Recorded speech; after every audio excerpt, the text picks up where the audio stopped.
Latest from RobotFX, important news impacting currency trading.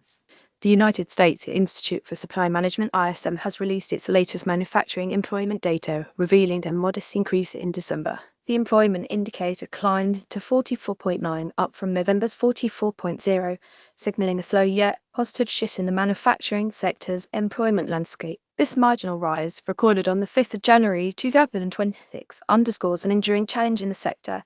A sub-50 reading indicates contraction, suggesting that the manufacturing industry continues to grapple with issues like workforce reductions and hiring hesitancies. Economic analysts are closely observing these figures as they offer crucial insights into the overall health of U.S. manufacturing and its potential impacts on broader economic conditions. While the increase is a welcome sign, the indicator remains below a neutral threshold, highlighting the necessity for strategic efforts to bolster employment and stabilize manufacturing activities in the months ahead. Classic MACD strategy made fully automatic. The MACD expert advisor for MT4 handles it all. Check it out.